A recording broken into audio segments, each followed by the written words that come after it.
Donc, les molécules antivirales sont classées selon leur action sur les différentes étapes du cycle de multiplication virale. Et comme je l'ai dit tantôt, la plupart de ces médicaments antiviraux qui sont actuellement disponibles et qui sont utilisés en thérapeutique, mis en part les produits désinfectants, les antibiotiques dont nous en viendrons en profondeur, ont une activité virostatique. Donc, pour la classification, on distingue trois groupes d'antiviraux. Donc, il y a les molécules antivirales vraies, il y a les interférons, il y a également les antiseptiques et les désinfectants. Et pour les molécules antivirales vraies, on distingue les inhibiteurs de la fixation, tels que les médicaments qui seront utilisés, qui vont agir à ce niveau. C'est surtout les antirétroviraux qui sont utilisés pour traiter le virus de l'immunodéficience acquise. Mis à part de ces inhibiteurs de fixation, également, il y a les inhibiteurs de la fusion et de la pénétration. Et parmi les médicaments qui sont utilisés et qui vont agir à ce niveau, il y a les médicaments qui sont actifs qui sont utilisés pour traiter la grippe de type A, mais également le VIH, le virus de l'immunodéficience humaine acquise. À part les inhibiteurs de la fusion et de la pénétration, on distingue également les inhibiteurs de la décapsidation, tels que les entérovirus et les rhinovirus, et également la grippe de type A, les entérovirus qui peuvent entraîner sur le plan symptomatologique des fièvres, des diarrhées, mais également d'autres affections. On a également les inhibiteurs des intégrases, les antiviraux qui seront surtout utilisés parmi cette étape-là. Les médicaments sont les antiviraux qui sont actifs sur les entérovirus et les rhinovirus. Il y a les inhibiteurs de la réplication également, principalement les médicaments anti-herpétiques qui vont surtout agir sur les différentes affections herpétiques, mais également dans certaines douleurs dues au virus de la zonavirus. Donc, dans les infections à zona, donc il y a une douleur qui est là, et ces antiherpétiques également peuvent être utilisés pour combattre ces douleurs-là. Donc, parmi les inhibiteurs de la réplication, il y a également les médicaments qui sont actifs sur le virus de l'immunodéficience acquise de type 1, le VIH1, mais également ceux des hépatites B et C. Pour les inhibiteurs de la maturation, il y a ceux qui sont actifs contre les infections à VIH1 et à VIH2. Et pour les inhibiteurs de la libération, il y a les antiviraux qui sont surtout utilisés dans les affections du grippe de type A et B. À côté de ces molécules antivirales vraies, il y a également les interférons qui sont utilisés comme immunomodulateurs. C'est le cas de l'interféron alpha qui est utilisé dans le traitement des infections à hépatite B et C qui sont causées par les virus des hépatites B et C, mais également des infections dues à ces herpès, aux herpès viridés. Il y a également l'interféron bêta et l'interféron gamma. À part ces interférons également, il y a les antiseptiques et les désinfectants qui ont surtout une action virucide, c'est-à-dire qu'ils vont tuer le virus en tant que tel, qui ne vont pas agir au niveau de la réplication pour diminuer la multiplication, pour retarder la multiplication virale, mais qui ont une activité virucide. Et parmi ces antiseptiques et désinfectants, on peut citer les aldéhydes, tels que le formol à 1%, la glutaldéhyde à 2%. Il y a également les alcools 70% qu'on utilise souvent comme antiseptique pour traiter les plaies. Les l'éthylène glycol également. À côté, il y a également les oxydants tels que l'eau de javel, le daquin, le bétadine, l'alcool iodé et le permanganate de potassium. Donc, ces antiseptiques et ces désinfectants-là ont une action virucide. Un antiseptique, c'est un produit qui est utilisé pour lutter contre les infections de la peau et et des muqueuses, et qui auront surtout une action locale. Et les désinfectants, ce sont des produits qui sont utilisés pour éliminer les micro-organismes d'un lieu, d'une surface. Donc, à part la classification, on va maintenant parler des cibles des antiviraux. Et les cibles de ces antiviraux sont principalement des enzymes du cycle de la réplication virale, dont nous venons de voir tout à l'heure. Les antiviraux sont différents selon les virus et impliquent des enzymes virales spécifiques à chaque virus. Donc, il y a comme cible, il y a certains antiviraux qui vont agir au niveau de la fixation, au niveau de ces étapes-là, la fixation, la pénétration, la décapsulation. Et avant qu'aucune molécule ne se fixe, il faudrait d'abord qu'il y trouve son récepteur. Et c'est par la suite que beaucoup de récepteurs ont été découverts, des récepteurs et co-récepteurs cellulaires de plusieurs virus. C'est l'exemple de la molécule CD4, CCR5 ou CXCR4 pour le VIH, VIH1 et 2, la molécule CD21 pour le VEB, qui est le virus de l'herpès-bar virus, la molécule ICAM1 pour les rhinovirus. Il y a d'autres antiviraux également qui vont surtout agir au niveau de cette étape, au niveau de la synthèse des ARN messagers. Certains virus codent leur propre ARN polymérase et d'autres codent les enzymes qui sont nécessaires à la création de la coiffe en 5'. Bien qu'analogues aux enzymes cellulaires dans leur fonction, ces protéines virales peuvent constituer des cibles pour une thérapeutique antivirale. D'autres antiviraux également vont agir au niveau de la traduction des ARN messagers. La traduction des ARN messagers viraux est différente de la traduction des ARN messagers cellulaires. En effet, lorsque la traduction de ces ARN cellulaires s'arrête, celle des ARN messagers viraux est florissante. Il y a d'autres antiviraux également qui vont agir au niveau de la réplication de l'acide nucléique viral. Et la plupart de ces antiviraux actuels agissent sur la réplication proprement dite. La plupart des médicaments antiviraux qui sont utilisés en thérapeutique humaine agissent principalement sur la réplication. Et la réplication du génome utilise parfois des enzymes d'origine virale qu'on ne trouve qu'à l'intérieur des cellules infectées. C'est le cas des virus à ARN, en particulier le VIH qui utilise une transcriptase. C'est aussi le cas des gros virus à ADN tels que les herpesvirus et les adénovirus. D'autres antiviraux également vont agir au niveau lors de l'intégration du génome viral dans le génome cellulaire. Et certains virus insèrent leur génome dans celui de la cellule hôte. Et cette insertion peut constituer une étape qui est obligatoire dans leur cycle de multiplication, comme c'est dans le cas des rétrovirus. Elle peut être également nécessaire à la transformation de la cellule, dans le cas des papillomavirus responsables du cancer du col de l'utérus, des herpesvirus ou également du virus de l'hépatite B. Et certains virus utilisent des enzymes de la cellule hôte, mais d'autres, tels que les rétrovirus en particulier, codent une intégrase qui est une cible thérapeutique, dont nous verrons tout à l'heure. Il y a certains antiviraux également qui vont agir au niveau de la morphogénèse virale. De nombreuses protéines virales sont synthétisées sous la forme de précurseurs et qui sont ensuite découpées en protéines de structure ou enzymes par une protéase virale. Et ces inhibiteurs des protéases virales empêchent l'assemblage et la maturation des virions et la cellule infectée ne produit plus que des virions qui sont défectifs.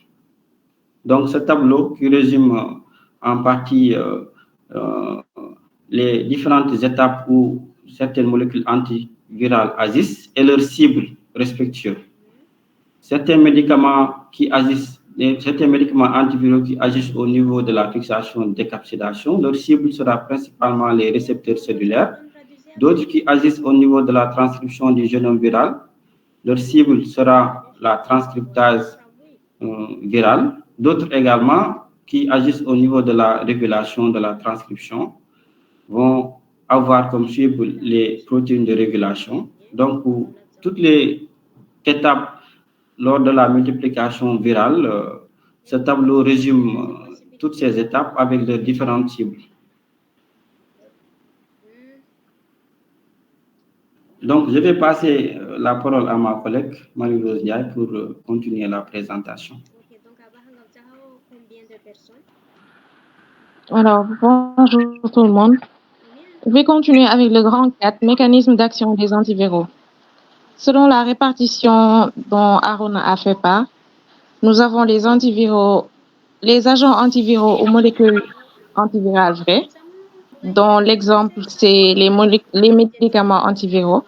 Nous avons aussi les agents virucides, dont l'exemple sont les solvants organiques, désinfectants et autres, et les immunomodulateurs, dont l'exemple c'est les interférons. Tu peux passer. Diapo suivante. Selon cette répartition, et nous savons aussi que les antiviraux ont pour cible les molécules virales essentielles à la multiplication. Donc, en fonction des différentes étapes de la multiplication, nous aurons plusieurs cibles.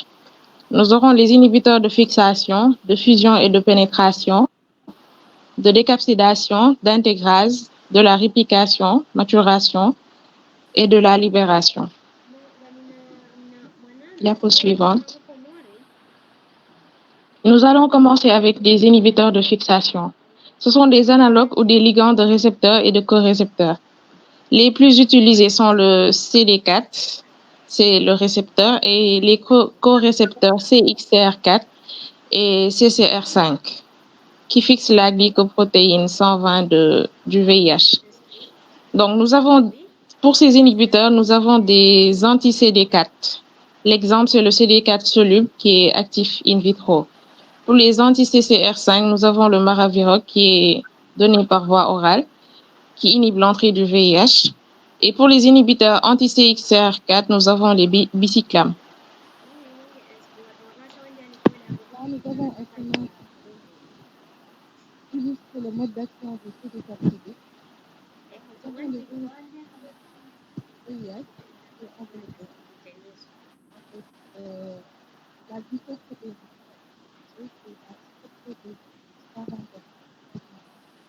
Donc, en présence on ne vous entend plus, on ne vous entend plus. Je dis allô? C'est bon, vous m'entendez? Allez-y.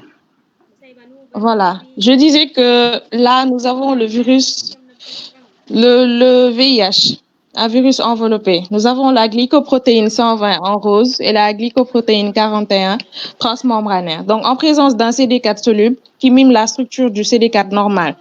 La glycoprotéine, le virus va se fixer sur le CD4 soluble au lieu de se fixer sur le CD4 normal, ce qui va inhiber la fixation. Donc, c'est le mode d'action du CD4 soluble. Diapo suivante. Là, nous avons le mode d'action du Maraviroc, qui est un anti-CCR5. Donc, pour le Maraviroc, le traitement au Maraviroc, on a une double fixation de la glycoprotéine 120 sur le corécepteur et sur le récepteur aussi. Donc, le Maraviroc va se fixer sur le CCR5 et bloquer sa structure. Elle va bloquer la structure au niveau de la deuxième boucle extracellulaire. C'est le point jaune qu'on voit au niveau de la deuxième boucle. Voilà, le Maraviroc. Donc, la glycoprotéine 41, elle va changer de conformation et on aura un attachement et une insertion du peptide. Le traitement par le Maraviroc se fait uniquement dans le cas des infections où les cellules infectées ont un tropisme au CCR5. Diapo suivante. On va continuer avec les inhibiteurs de fusion et de pénétration. Comme inhibiteur de la fusion, nous avons l'enfivurtide. C'est le premier inhibiteur de fusion du VIH sur les cellules cibles du CD4. Le blocage de l'acidification de la vacuole d'endocytose.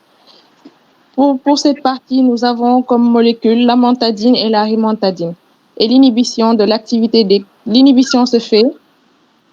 ce blocage se fait par inhibition de l'activité des canaux ioniques M2 du matrix. Diapo suivante. Là, nous avons un schéma qui illustre le mode d'action de l'amphijurtide, qui est une peptide T20. Donc, l'amphijurtide va se fixer par encombrement stérique sur le peptide de fusion et bloquer sa fonction.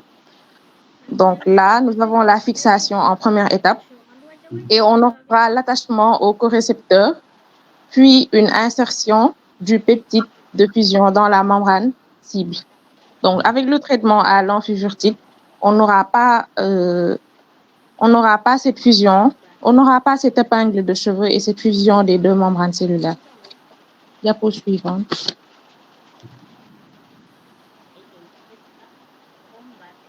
Donc là aussi, c'est un schéma qui illustre ce que j'ai dit précédemment avec le traitement à l'amphijurtide. Nous avons le blocage et pas d'épingle de cheveux, donc pas de fusion. Diapo suivante. Là, nous avons un schéma qui illustre le mode d'action de l'amantadine et de la rimantadine. On sait que le virus de la grippe A est un virus enveloppé qui pénètre par endocytose. Donc, comme le montre le schéma, pénétration du virus par endocytose. Donc, la protéine M2, c'est un canal ionique qui va permettre l'entrée des ions H+, à l'intérieur de la particule virale. Donc, cette entrée, elle va favoriser l'acidification et après cette acidification, on aura un éclatement et la libération des particules virales. Donc, le traitement avec l'amantadine et la rimantadine, elle va bloquer cette libération, donc on n'aura plus de libération des virus, des particules virales. Ce traitement est un traitement préventif de la grippe A, mais avec plusieurs effets secondaires. Là, on va continuer avec les inhibiteurs de décapsidation. L'amantadine et la rimantadine sont des inhibiteurs indirects de la décapsidation. Donc, elles agissent elles agissent aussi lors de la décapsidation en augmentant le pH de la vacuole, comme j'ai expliqué précédemment, avec l'acidification, et sont actifs sur le virus de la grippe A. Donc, comme action directe de inhibiteur de la décapsidation, nous avons les molécules arildone et chalcone. On a une fixation sur la protéine de capside, ce qui va entraîner une stabilisation de la capside. Et c'est actif pour les entérovirus et les rhinovirus. Diapo suivante. Là, nous avons les inhibiteurs d'intégrase. Il s'agit de l'éviltegravir, la reltegravir et le dolutegravir. Donc là, en bloquant l'intégrase, ces inhibiteurs vont empêcher l'intégration du matériel génétique du VIH dans celui de la cellule hôte. Donc ainsi, ça va empêcher la production de nouvelles particules virales.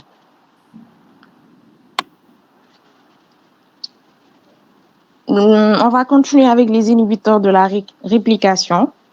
Nous avons des inhibiteurs nucléosidiques, des inhibiteurs nucléotidiques et des inhibiteurs non nucléosidiques et des inhibiteurs analogues du pyrophosphate. Pour les analogues nucléosidiques, c'est-à-dire les inhibiteurs nucléotidiques, donc l'enzyme virale remplace le nucléoside normal par l'inhibiteur. Donc cela va conduire à une synthèse d'un génome anormal et ils agissent par compétition avec les nucléosides triphosphatés naturels, conduisant à un blocage de l'élongation. Donc nous avons plusieurs cibles des antiviraux, essentiellement les enzymes virales dont l'ADN polymérase virale, l'ARN polymérase virale, la reverse transcriptase et la thymidine kinase virale.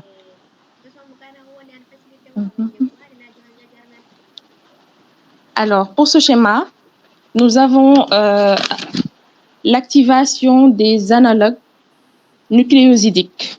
Donc, l'aciclovir est un nucléoside analogue de la guanosine à cycle osidique ouvert. Quand on dit à cycle osidique ouvert, c'est-à-dire le cycle de la guanosine est ouvert. C'est le cycle de la guanosine qui est ouvert. Donc, lorsque l'aciclovir entre dans la cellule, il va subir une triphosphorylation, car la forme active de l'aciclovir, c'est la forme triphosphatée. Donc, la première phosphorylation, elle va dépendre de la thymine de la thymidine kinase virale. C'est une enzyme apportée par le virus.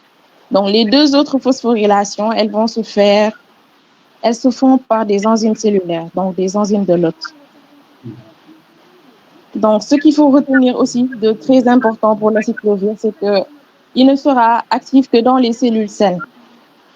Il ne sera pas actif plutôt dans les cellules saines. Il sera formé que dans une cellule infectée. Donc, une fois activé, il va inhiber l'ADN polymérase afin de bloquer la réplication. Pour le ganciclovir, non, j'ai pas fini. Pour le ganciclovir, c'est un analogue de la guanosine à cycle oxydique ouvert aussi. Donc, à la différence de l'acyclovir, on a un groupement OH. Donc, il y a aussi une autre différence notoire, c'est que le ganciclovir peut se former dans toutes les cellules de l'organisme. Parce que différemment de l'acyclovir, la première phosphorylation, elle se fait par la thymidine kinase qui est une enzyme apportée par le virus. Alors que pour le ganciclovir, on peut avoir la thymidine kinase, on peut avoir la thymidine kinase cellulaire aussi. Donc, c'est pour cela qu'elle peut être formée dans toutes les cellules de l'organisme. La zidovudine, c'est le premier traitement utilisé contre le VIH. C'est un analogue de la thymidine. Diapo suivante.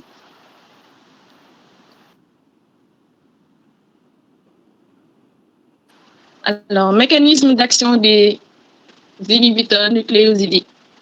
Ils sont actifs sur les herpès viridés par inhibition de l'ADN polymérase, ADN dépendante. Nous avons comme exemple l'acyclovir, valacyclovir, ganciclovir, famciclovir, etc. Désolée. D'autres qui sont actifs sur certains virus à ARN par inhibition de l'ARN polymérase, ARN dépendante. Nous avons la ribavirine et la guanidine sur les entérovirus.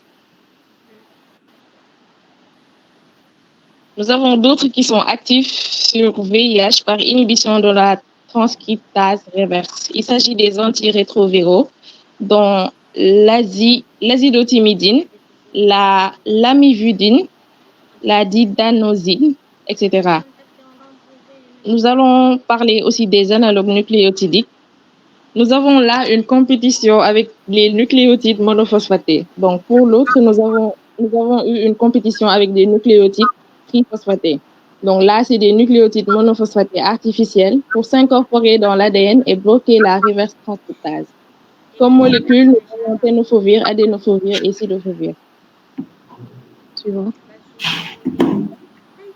Vas-y, passe.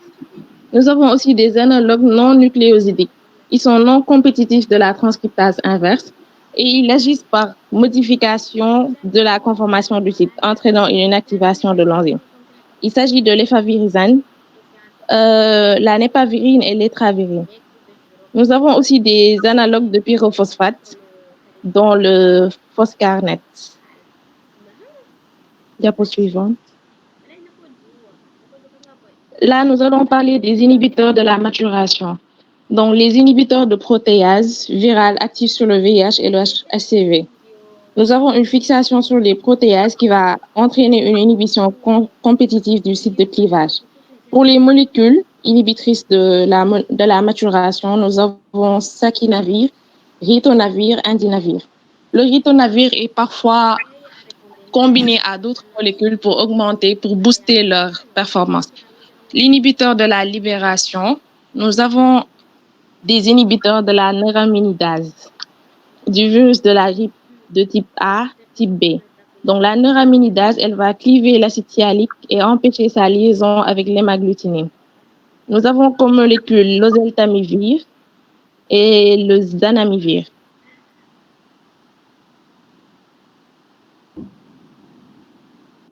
Alors là, nous avons des structures chimiques de différents inhibiteurs dont j'ai parlé. Nous avons l'acyclovir, le ganciclovir, le Foscarnet en bas.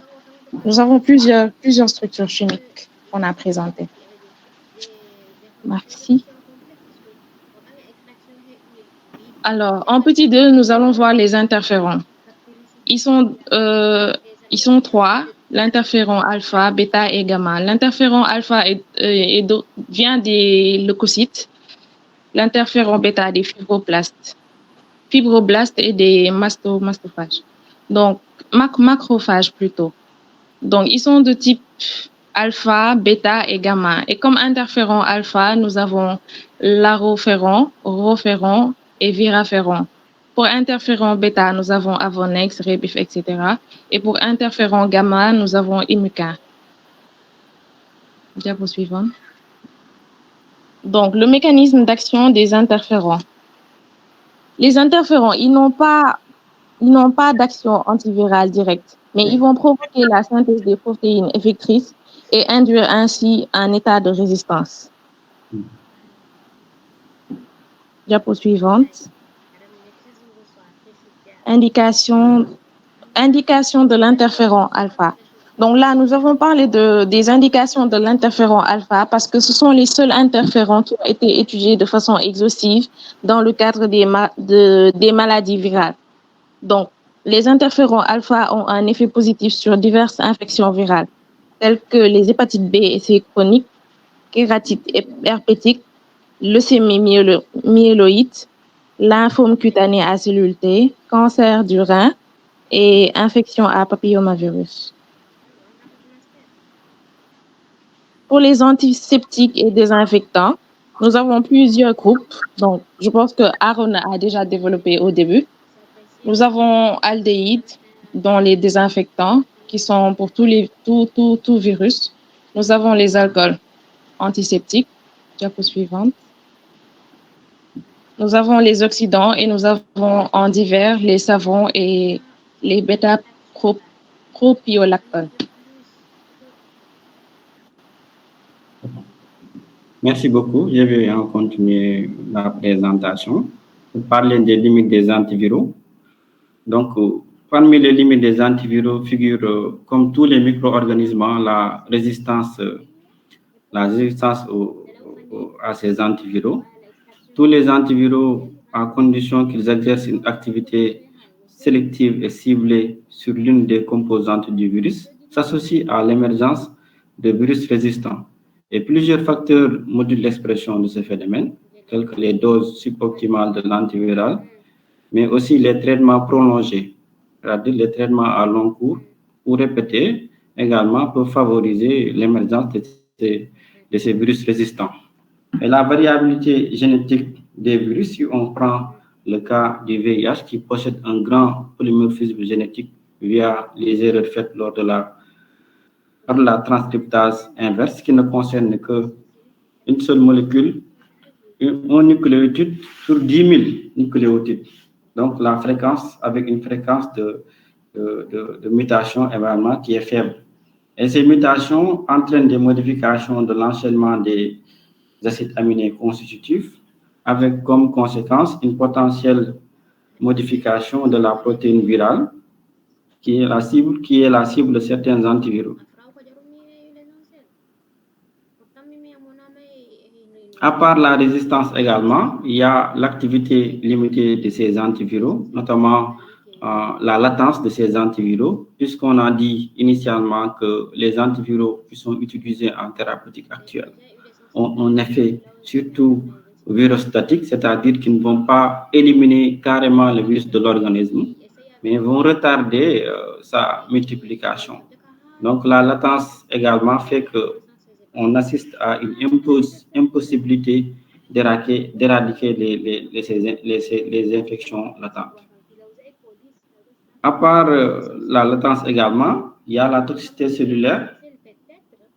Les virus, avec leur métabolisme également, ils peuvent interférer avec le métabolisme cellulaire normal. Et le risque, c'est la cytotoxicité.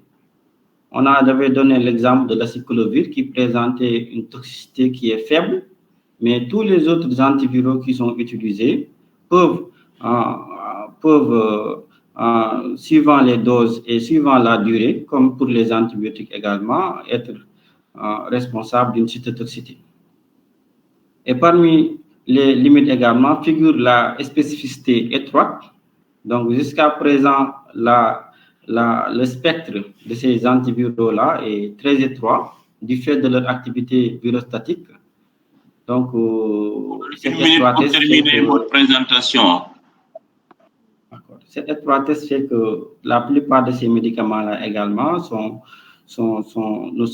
peuvent ne pas être utilisés dans les infections virales. Il y a certaines infections virales où s'il y avait l'existence de ces médicaments à spectre large, pourraient combattre ces virus.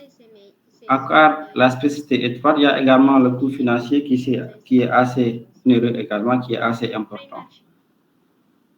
Donc, en conclusion, nous dirons que la multiplication virale constitue un phénomène complexe de par leur diversité.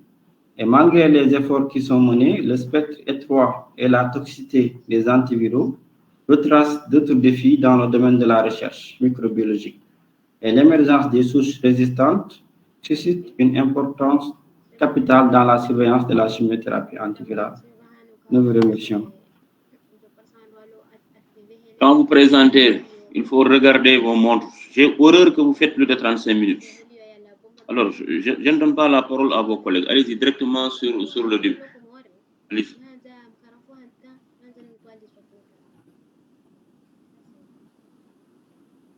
Alors, venez sur le plan.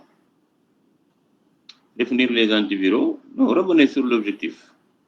Classer les principaux antiviraux. Est-ce que vous avez classé les principaux antiviraux thérapeutiques? Vous pouvez répondre. Hein?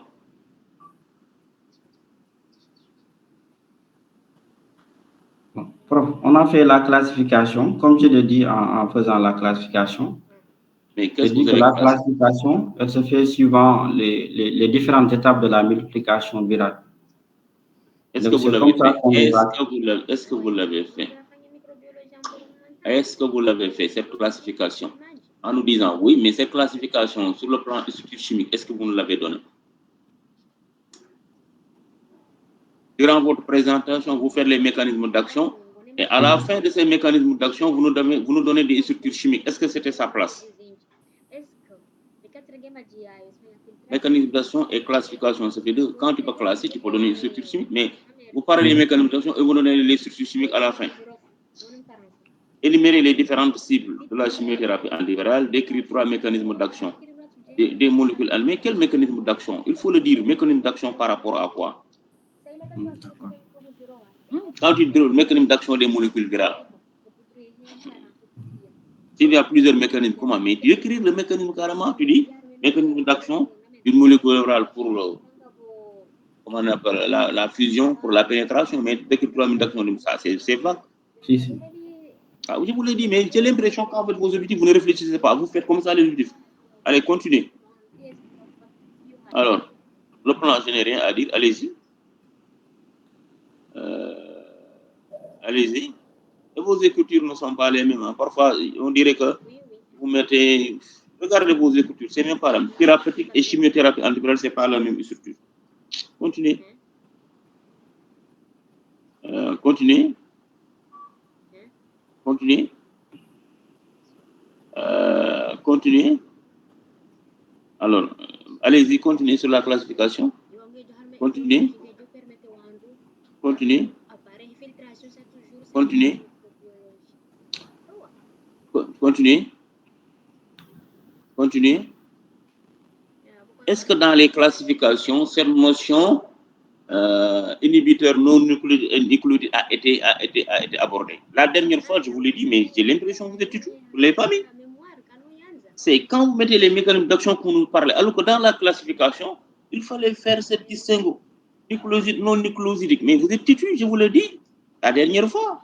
Et la classification aussi, on peut le faire par rapport aux pathologies. Exemple, les encore herpès. Mais tu n'en as pas parlé. Et je vous avais dit que cette classification, c'est pas comme ça que vous le faites. C'est de long en large cette classification. Et c'est là que vous devez donner les formules chimiques. Mais ce n'est pas en donnant les mécanismes que vous les donnez. Donc, on fait la classification suivant la formule chimique. Ah, mais attends. Quand tu dis nucléoside, non nucléoside, c'est à la fin, les gens ne comprennent rien, alors que c'est ici qu'il faut les donner, dans la classification. La dernière fois, je vous l'ai dit, mais j'ai l'impression que quand je vous parle, les gens n'écrivent pas. Parce que vous ne pouvez pas faire cette leçon en plan classification sur 3 ou 6 ou diapositives. Ce n'est pas possible. C'est pas possible. Continuez.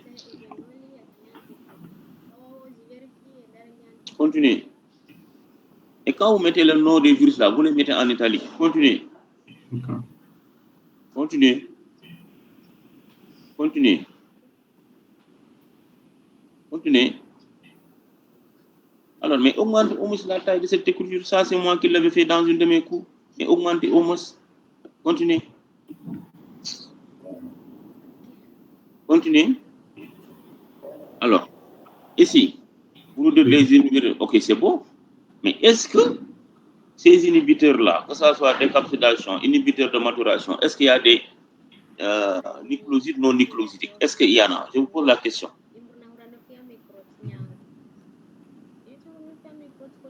Répondez.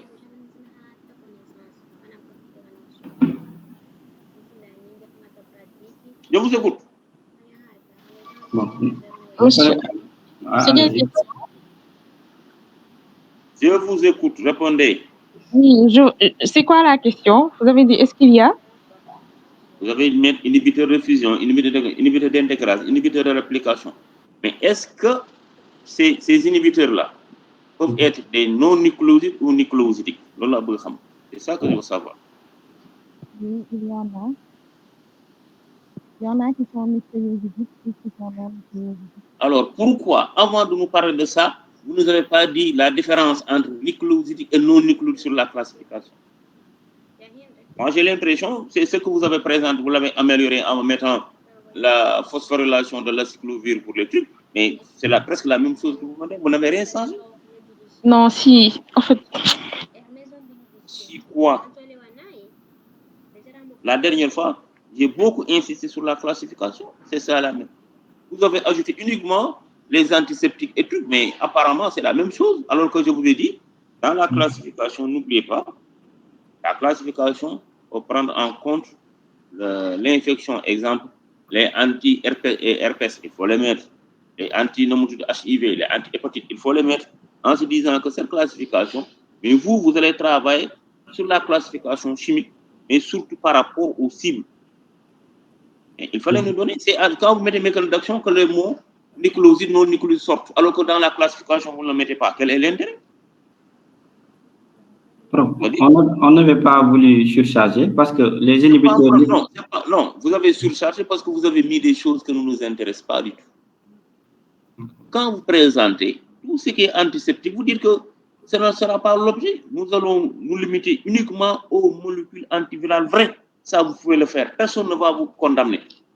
Et vous voulez tout dire alors qu'elle a présenté, mais presque elle n'a rien dit sur ça. Ce n'était pas la peine de nous présenter. Mais menez-nous, donnez-nous les molécules antivirales vraies. Les antiseptiques et consorts, même les interférons, vous pouvez ne pas en parler. Personne ne vous dira pourquoi. Alors, mais la classification, ce n'est pas bon. C'est la dernière fois. Je vous l'avais dit, mettez-moi ces notions inhibiteurs nucléosides et non nucléosides, mais vous ne le mettez pas dans la classification. Continuez. In vitro, c'est toujours quand vous mettez, c'est en italique. Continuez. Continuez. Continuez. Ça, c'est bon. C'est ce que vous nous avez donné la dernière fois. Continuez. Continuez. Et vous nous avez plus de... Donnez-nous un seul schéma. Vous nous avez surtout prenez celui-là ou là, parce qu'ici, il vous donne la séquence. Soit vous nous donnez d'autres, mais vous revenez sur le même schéma plusieurs fois. Ça n'a aucun intérêt. Revenez. Continuez. Continuez. Continuez. Continuez. Même dans les inhibiteurs de l'intégration, il y a des schémas qui vous donnent comment agir. Mais vous n'avez pas donné de schéma. Et maintenant, c'est là où je ne suis pas content de vous. Vous dites inhibiteur de réplication, inhibiteur non nucléoside. Alors que ça ne ressort pas. Ça, vous faites une classification. C'est ça qu'il fallait mettre dans les trucs, dans les classifications. Mais c'est ici maintenant qu'on le voit. Inhibiteur non nucléoside, nucléoside. Les gens disent, mais qu'est-ce que ça veut dire? Alors que, quand vous le mettez, vous devez nous l'annoncer au niveau de la classification. Continuez. Continuez. Alors, ici, quand vous dites article des analogues nucléosidiques, c'est maintenant que les gens sachent que c'est une nucléosidique, mais au départ, vous ne l'avez pas parlé. Mais dites-nous, ici, en se disant que ça, ce sont des antiviraux pour les infections à herpès. Il fallait le dire. Nullement dans votre speech, vous ne l'avez pas parlé, alors que c'est uniquement des antiviraux anti-herpétiques. Continuez. Continuez. Continuez. Même ces schémas, il y a des schémas pour tout ce que vous donnez là. Inactivement là. Il y a des schémas, il fallait chercher les schémas, mais vous ne l'avez pas fait, vous avez fait plus de littérature. Alors que ici, l'économie d'action, ce sont des schémas qu'on attendait de vous. Continuez. Continuez. Alors, ici, je ne comprends pas. Pourquoi vous nous mettez esprit chimique de quelques inhibiteurs dans les mécanismes d'action? Moi, je n'ai pas compris. Est-ce que c'était sa place? C'était pas sa place. Il fallait nous mettre ça dans la classification. Mais c'est à la fin que vous nous mettez ça. Continuez. Même les interférons, vous pouvez ne pas en parler. Parce que vous en ce moment, parlez-nous. Parce que ça, ce sont des choses produites au niveau des cellules humaines. Alors que les autres se sont produites de manière synthétique. Vous en parlez, ça, vous ne perdez pas votre temps. Continuez. Continuez. Et aussi, non, revenez. Dans toute votre suite, votre diable vous mettez infection, hépatite B. Mais ce n'est pas hépatite B. C'est infection des virus à hépatite B, hépatite C chronique. Il faut que ça soit, le virus doit sortir. D'accord? Continuez. Ici, je te dis, on n'en a aucun intérêt, vous pouvez l'enlever. Antiseptique, n'en parlez pas. N'en parlez pas. C'est comme les bactéries, ils sont aussi efficaces contre les bactéries, les virus, qu'on n'en parlait pas. Vous parlez des molécules antivirales, vous allez continuer. C'est la même chose. Ici aussi, vous pouvez lancer. Variabilité d'émergence, ok. Continuez. Mais quand vous prenez l'exemple, revenez, quand vous prenez l'exemple du VH, mais vous pouvez prendre l'hépatite B aussi. Il ne faut pas s'éliminer autour par prendre l'hépatite B. Continuez. Continuez. Alors, mais le coût financier est important, tu n'as pas expliqué. Quand tu dis coût financier, c'est surtout par rapport aux antiviraux à action directe, où un traitement pourrait coûter à 80 000 euros. C'est ça qu'il fallait parler, des exemples. Même dans votre schéma, vous n'avez pas donné des antiviraux à action directe, alors que maintenant, c'est le buzz dans le traitement contre l'hépatite C. Vous n'en parlez pas de ça. Je suis désolé. Continuez. Maintenant, la maladie virale constitue un phénomène complexe, divers, malgré l'aspect de mais dans votre conclusion, je n'ai pas vu l'intérêt de la classification et mécanisme d'action. Je ne le vois pas. Alors qu'on vous a donné un sujet, quand vous faites un sujet, vous faites une conclusion par rapport au sujet qu'on vous a donné. On ne vous a pas donné la multiplication virale. Je suis désolé. On vous a donné classification et mode d'action des antiviraux. C'est ça qu'il fallait conclure. Mais votre conclusion, là, c'est une conclusion forte. Vous n'allez pas le reprendre, mais tout ce que je vous ai demandé, vous allez me le référer. Alors, le quatrième groupe se prépare dans 5 minutes.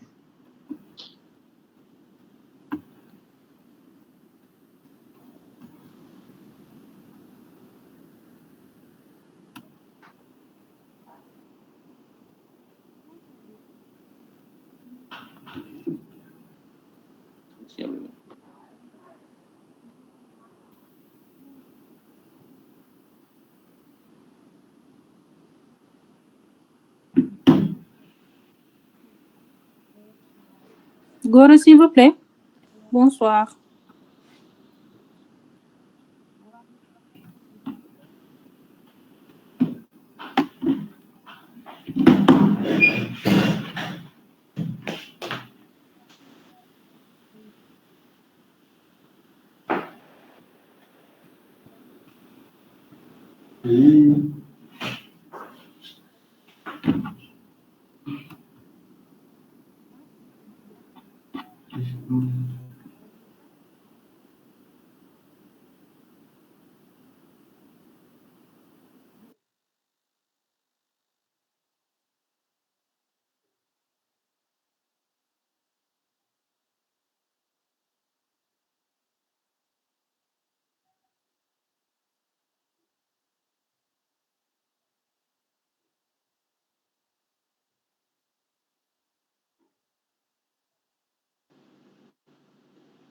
Bonsoir.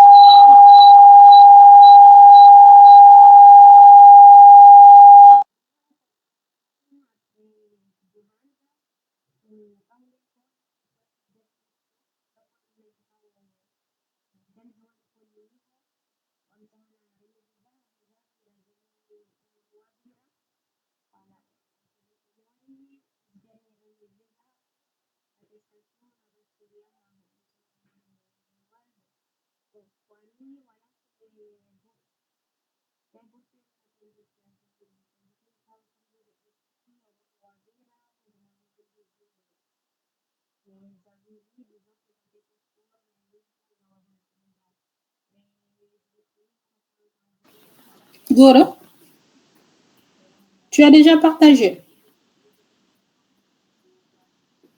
Non, ok.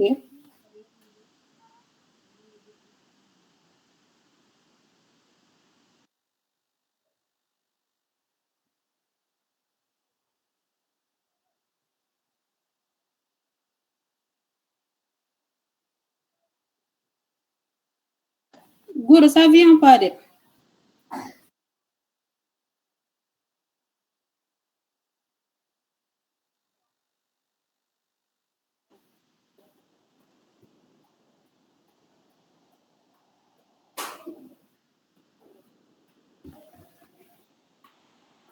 Rapidement, comme ça on termine avant 18h.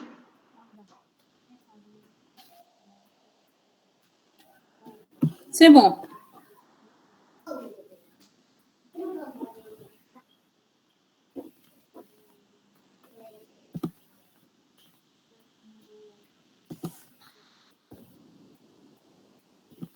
Vous m'entendez? C'est bon actuellement? Attends, Gora, je vais essayer de partager pour voir si ça va aller.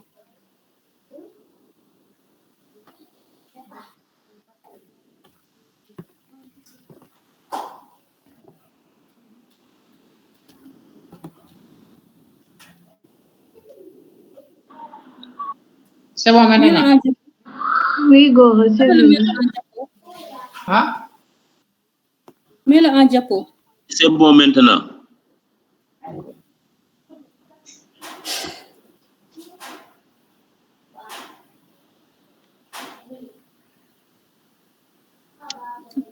D'accord, c'est bon. C'est un peu flou, c'est bon. Vous pouvez commencer. D'accord. Bonsoir, professeur. Bonsoir, chers camarades. Je suis là pour vous présenter mon exposé concernant l'étude des CMI et CMB et leurs applications.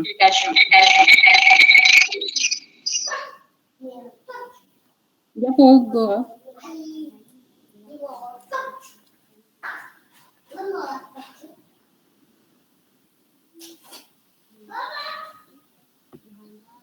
Gora, c'est pas clair, c'est un peu flou.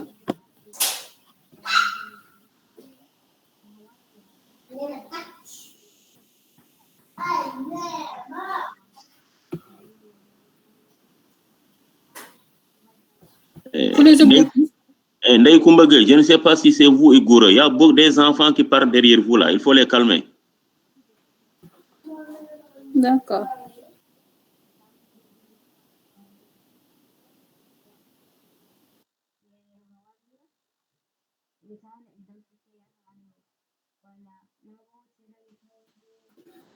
Gora, c'est bon. Allez-y, ouais, allez-y, on perd du temps. Allez-y au niveau des objectifs. Au niveau des objectifs. D'accord. Pour objectif, nous allons essayer de définir la CMI, de définir la CMB, expliquer la détermination de la CMI, décrire l'interprétation de la CMI, expliquer la détermination de la CMB, décrire l'interprétation de la CMB et en fait citer deux applications d'études de CMI CMB. Diapo, s'il vous plaît. Pour le plan, nous avons débuté par l'introduction. En grande 1, étude des CMI. En grande 2, étude des CMB. En grande 3, des applications pour terminer avec la conclusion. Diapo. En introduction, définition, la concentration minimale inhibitrice CMI est la plus faible concentration d'un antibactérien qui empêche la croissance visible d'un ou de plusieurs bactéries. La CMI dépend du micro-organisme considéré, de l'être humain affecté et de l'antibiotique lui-même. Par contre, la concentration minimale bactéricide, qui est la CMB, est la plus petite concentration d'antibiotiques, laissant 0,01 au moins de survivants de l'inoculum initial après 18 heures de culture à 37 degrés Celsius. Diapo. Toujours avec l'introduction, on va procéder avec l'historique. Après la découverte et la commercialisation d'antibiotiques, le microbiologiste, pharmacologue et médecin Alexander Fleming développe la technique de dilution en bouillon en utilisant la turbidité du bouillon de culture pour l'estimation. On pense généralement qu'il s'agit du moment de conception des concentrations minimales d'inhibitrices. Plus tard, dans les années 80, le Clinical and Laboratory Standard Institute a consulté les méthodes et les normes pour la détermination des CMI et leurs utilisations cliniques. D'accord. Toujours avec l'historique, à la suite de la découverte de nouvelles molécules antibactériennes, de pathologie et de leur évolution, les protocoles de la CLSI sont également constitutionnellement mis à jour pour refléter ce changement. Les protocoles et les paramètres définis par le CLSI, qui est l'Institut des standards cliniques et les laboratoires, sont considérés comme la référence absolue aux États-Unis et sont utilisés par les autorités réglementaires telles que la FAD pour effectuer des évolutions. Pour les intérêts, nous avons un intérêt diagnostique dans lequel on va essayer de tester la résistance d'un agent antimicrobien, l'intérêt thérapeutique qui permet aux cliniciens dans le choix des antibiotiques et épidémiologique pour la détermination de profil de sensibilité des antibiotiques en surveillance. Dans on va parler d'études des CMI. Un petit temps, la détermination de la CMI. Déterminer la CMI consiste à déterminer la plus petite concentration en antibiotiques inhibant la croissance bactérienne. Cette détermination se fait suivant deux méthodes. Les méthodes de dilution, dans lesquelles nous avons des macrodilutions et les microdilutions, et les méthodes de diffusion. On va parler des méthodes de dilution. Et pour les méthodes de dilution, nous avons les méthodes de dilution en milieu liquide, qui consiste à mettre un inoculum bactérien standardisé à 106 unités fonctionnelles par millimètre au contact de concentration croissante d'antibiotiques, selon un progrès géométrique de raison de 2. C'est-à-dire, dans chaque tube précédent, la concentration sera multipliée par 2 pour l'autre type qui suit. Après 18 à 24 heures d'incubation à 37 degrés. La CMI, correspondant à la plus faible concentration permettant une inhibition de la croissance bactérienne, visible à l'œil nu lorsque la tube devient claire. D'accord. Pour se procéder aux méthodes de dilution en milieu liquide, on met dans chaque tube une même quantité connue de bactéries et on ajoute des quantités croissantes d'antibiotiques. Au bout de 18 heures, si la tube est trouble, c'est que la bactérie s'est multipliée. Et si la tube est claire, nous donne la CMI. Ici, nous avons le schéma récapitulatif de la méthode de dilution des antibiotiques en milieu liquide. Pour le tube témoin, nous avons l'inoculum sans la présence d'antibiotiques. Ce type témoin nous permettra de différencier la morphologie des bactéries en présence d'antimicrobiens. Et pour le type 1, nous avons constaté qu'on a mis 0,125 microgrammes par millilitre d'antibiotiques. Au niveau du type 2 aussi, on a multiplié la concentration d'antibiotiques qu'on avait eu au niveau de la première tube, ainsi de suite. Et on a constaté qu'à partir de 2 microgrammes par millilitre d'antibiotiques, on note que la tube devient claire, c'est-à-dire on note une inhibition complète de la croissance des bactéries qui se trouvent au niveau de ce tube 2. Ici, on peut dire que la croissance nécessaire est élevée et plus la concentration nécessaire est élevée, plus la CMI est forte et moins que le germe est sensible. Et chaque antibiotique a sa CMI et chaque germe aussi son propre antibiogramme. On va parler de la méthode de dilution en milieu solide. Elle consiste à incorporer l'antibiotique en une concentration donnée dans la gélose, maintenue liquide à 42 degrés Celsius. Une série de boîtes de pétri est préparée avec des concentrations d'antibiotiques variant selon une progression géométrique de base de 2 comme précédent. C'est-à-dire dans chaque boîte, on va multiplier la concentration d'antibiotiques aux autres boîtes suivantes. D'accord. Ici, nous avons le schéma récapitulatif dans lequel on a une boîte témoin, c'est-à-dire au niveau de cette boîte, nous avons la croissance des bactéries sans la présence d'antibiotiques. Au niveau de la deuxième boîte, on note qu'on a mis une concentration de 0,5 microgrammes par millilitre d'antibiotiques qui sera doublée au niveau de la deuxième boîte. Et cette deuxième boîte nous montre que la chose 3 vis-à-vis de l'antibiotique incorporé à la gélose est de 1 microgramme. Et aussi, pour la quatrième boîte, on note que la chose 3 vis-à-vis de l'antibiotique incorporé à la gélose est de 2 microgrammes. Par contre, pour les souches 1 et 4, il va falloir une concentration beaucoup plus élevée d'antibiotiques pour inhiber leur croissance. D'accord. On va parler de la méthode de diffusion en milieu gélogène. La méthode de dilution ou de disque en milieu solide est la plus simple. Elle consiste à ensemencer en surface d'un milieu solide par inondation de la souche à tester, puis à déposer des disques de papier de buccal comprenant un antibiotique à une certaine concentration. Après solubilisation de l'antibiotique par l'humidité du milieu gélosé, il s'établit un gradient qui varie avec le temps. D'accord. La boîte ainsi préparée est mise à incubation pendant une nuit à 37 degrés. Il est possible de voir la croissance bactérienne au milieu de la boîte ainsi que des zones d'inhibition de la croissance circulaire à proximité de chaque disque. Plus la zone d'inhibition est grande, plus grand la sensibilité de la souche bactérienne testée vis-à-vis de l'antibiotique étudié.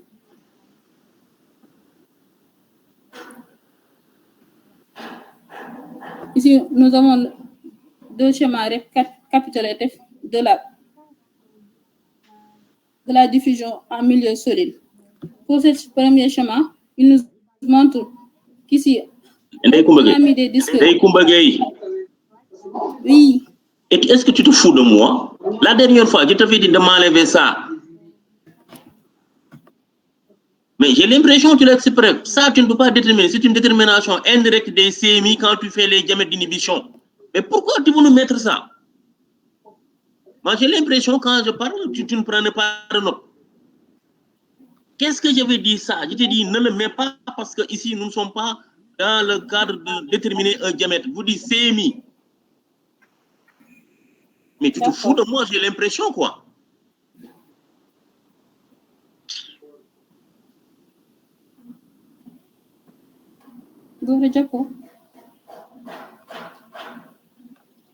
Si toujours avec l'étude des CMI, on peut aussi utiliser une bandelette contenant une concentration croissante en antibiotiques qui est le e-test.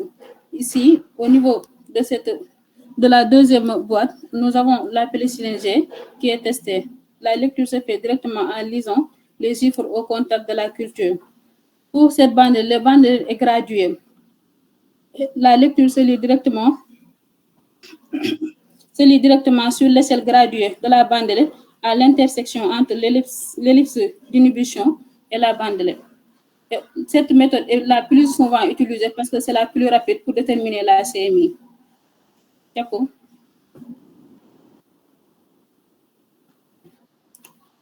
En deux, l'interprétation de la CMI. Les sources sensibles à posologie standard, les sources catégories sensibles sont celles pour lesquelles la probabilité de succès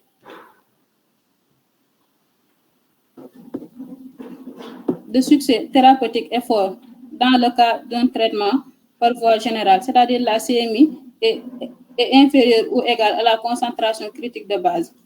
Pour les choses résistantes, les sous-catégories résistantes sont celles pour lesquelles il existe une forte probabilité d'échec thérapeutique, quel que soit le type de traitement et la dose d'antibiotiques utilisée, dans laquelle on note une CMI supérieure à la concentration critique haute.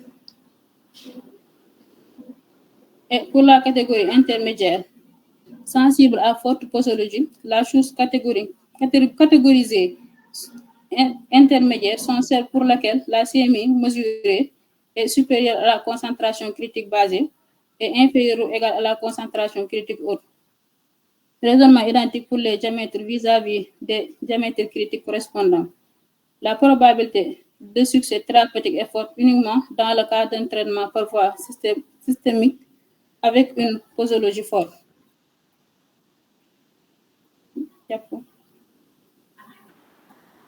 Par exemple, une chousse d'Escherichia coli présente une CMI de 2 microgrammes par millilitre pour l'amoxicilline et pour la céphalexine.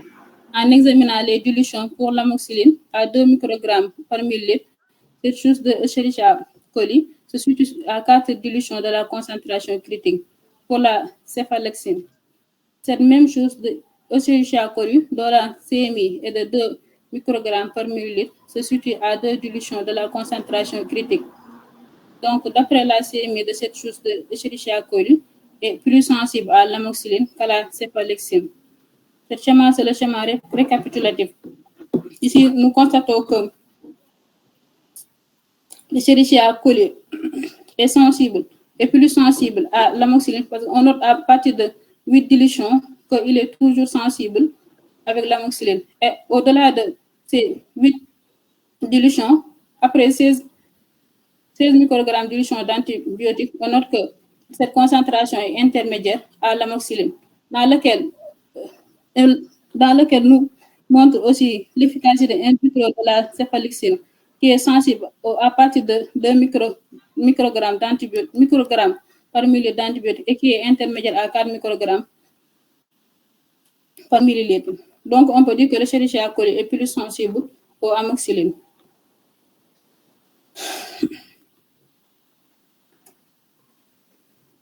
Un test de létalité peut être effectué après la détermination du CMI. Il s'agit de la concentration minimale bactéricide pour une bactérie ou concentration fugide minimale pour un champignon et une correspondant à un taux de létalité de minimum 99,9%. En grandeur, on va parler des études des CMB. En détermination des CMB, elle peut être déterminée à partir des tests de concentration minimale d'inhibitrices, de dilution en bouillon sans croissance visible en répliquant les bactéries sur des plaques d'agar qui ne contiennent pas d'agents antibactériens que l'on teste. La CMB est identique en déterminant la concentration la plus faible d'agents antibactériens qui réduit la viabilité de l'inoculum bactérien initial à un niveau supérieur ou égal à 99,9%. La CMB est complémentaire à la CMI, alors que le test CMI indique le niveau le plus bas d'agents antimicrobiens qui inhibent la croissance. Le CMB est le niveau le plus bas d'agents antimicrobiens qui entraînent la mort microbienne. Cela signifie que même si une CMI particulière montre une inhibition, le répliquage des bactéries sur de la gélose peut encore entraîner la prolifération de l'organisme car l'antimicrobien n'a pas causé la mort. Les agents antibactériens sont généralement considérés comme bactéricides si la CMB ne dépasse pas 4 fois la CMI. Comme le test CMB utilise des unités format colonie comme mesure indirecte de la viabilité bactérienne, il peut être biaisé par des agents antibactériens qui provoquent l'agrégation des cellules bactériennes. On peut citer un exemple des flavoïdes et des peptides. Ici, nous avons un schéma de détermination de la CMI et de la CMB, dans lequel, comme nous avons dit, la CMB est déterminée à partir de la CMI c'est-à-dire à partir des tubes où on note une concentration minimale d'inhibitrices, ces tubes, on va recueillir ces bactéries, on va recueillir ces microbiens qui se trouvent au niveau de la tube dans lequel la concentration minimale est inhibée. Et on va essayer de vérifier avec l'augmentation de la concentration de l'antibiotique pour vérifier lequel permettra une diminution de 99%, de 99,9% des microbiens qui est visible au niveau de tube dans lequel on a mis 32 microgrammes par millilitre. Et au niveau de la boîte de Petri B, qui montre une diminution de 99,9% des bactéries.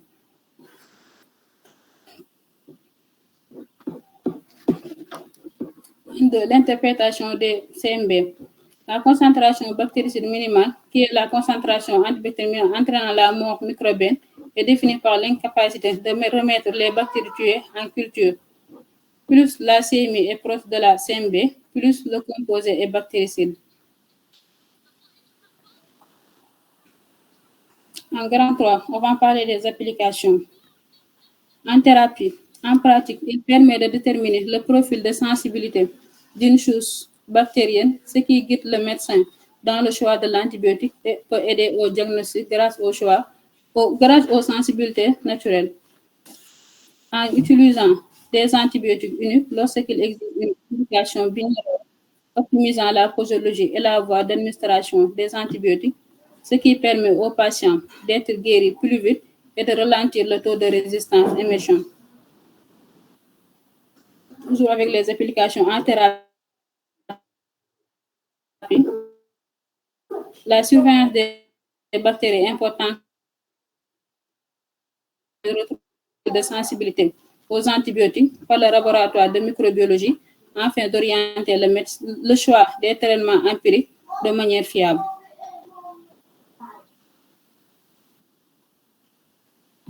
En conclusion, la sensibilité d'un bactérie à un antimicrobien est évaluée en déterminant la CMI de l'antibactérien.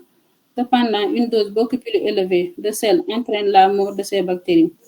Ces tests permettent dans la majorité des cas de guider le clinicien dans le choix d'un antibiotique adéquat, d'un antibactérien adéquat. En outre des résultats des CMB, il est possible d'utiliser un antibiogramme pour déterminer la sensibilité des antibiotiques. Je vous remercie de votre attention.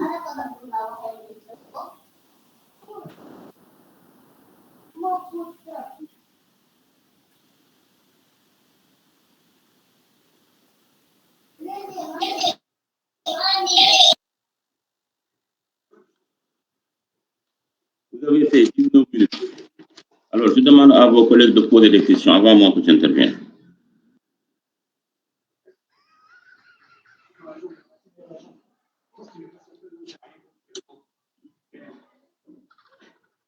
Personne ne pose des questions.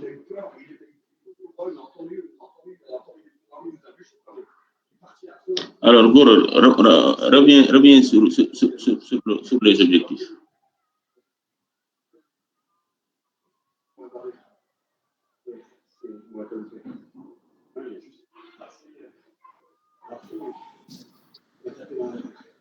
Expliquer la détermination de la CMI. L'objectif est nul parce que quand on détermine la CMI, il y a des techniques. Tu ne peux pas dire déterminer, expliquer la détermination, décrire l'interprétation. Décrire. Comment tu décris l'interprétation de la CMI? Et tu n'as rien expliqué des combats. La dernière présentation est meilleure que celle-là. Non seulement tu ne faisais que lire, mais tu as mis des choses, on ne comprend pas. Moi, j'ai l'impression que tu as pris un document, tu copies, tu colles et tu nous lis. Tu n'as rien compris. Expliquer la détermination de la CMB. Décrire l'interprétation. Mais est-ce que tu as interprété la CMB? Tu n'as rien interprété. Alors, tu dis, c'était deux applications des études. Les applications, ce que tu as dit, ce n'est pas vrai. C'est pas vrai. Alors, Goro, continue. Et quand tu mets étude des CMI, vous le mettez en grand C, grand M, grand I. Et ce n'était pas l'étude des CMI. Détermination, il fallait mettre détermination de la CMI, détermination des CMP. Ce n'est pas l'étude. Parce que dans la détermination, tu fais tout. Tu fais la technique et comment l'interpréter. Continue. Alors, ce que tu nous dis là, c'est une définition. OK? Mais quand tu dis la CMI, Oui. dépend du micro considéré, de l'être humain affecté et de l'entité humaine. Mais c'est pas vrai. Parce que quand tu fais, il y a quelqu'un qui est dans une maison, il y a beaucoup d'enfants. Alors, est-ce que quand tu détermines la CMI, la personne affectée va constituer un obstacle?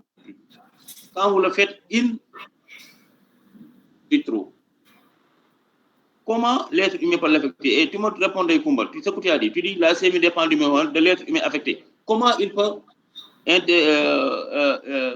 dépendre de l'être humain affecté? Je vous écoute. D'accord. Ici, on peut dire que l'antibiotique, c'est-à-dire le déroulement de l'antibiotique au niveau d'un être humain, ça dépend d'un être humain à un autre. Un antibiotique peut être efficace pour certains individus et ne pas l'être pour d'autres. Tu n'as rien expliqué. Tu as dit la concentration minime dépend du micro-organisme. Je suis d'accord. Mais tu dis de l'être humain affecté. Comment l'être humain affecté peut jouer sur le micro-organisme? Tu n'as rien expliqué. Ça dépend du système immunitaire. C'est pas vrai. Tu dis la CMI, concentration minimale, mais comment tu vas le déterminer? Tu le détermines in vivo ou in vitro? In vitro. Alors, comment se fait-il que l'être humain peut affecter ça?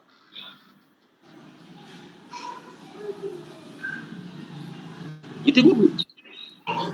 Tu mets des choses, mais tu ne peux même pas l'expliquer. C'est normal. Parce que quand tu détermines la CMI, tu te détermines de manière in vitro. Mais l'organisme va réagir différemment in vivo. C'est pourquoi on te dit que l'être humain, même si tu fais ce que tu fais, c'est une estimation. Tu n'as pas donné réellement la, mais c'est une estimation de la CMI. Et quand tu donnes cette dose à l'humain, d'un individu à l'autre, la réaction ne sera pas la même. C'est pourquoi on t'explique ça. Mais quand tu dis dépend du organisme, il faut faire attention. Ce que tu fais in vitro, c'est une estimation. Et maintenant, au niveau in vivo, on peut le déterminer, mais on ne le détermine pas comme ça. Parce qu'à ce moment-là, vous faites des antibiotiques et vous regardez au niveau du placement. Mais ça, c'est très difficile. C'est pourquoi on le fait in vitro comme ça. Continue. Continue. Je n'ai pas compris. Tu nous as emmerdé avec, je te dis, enlève-moi ça la dernière fois.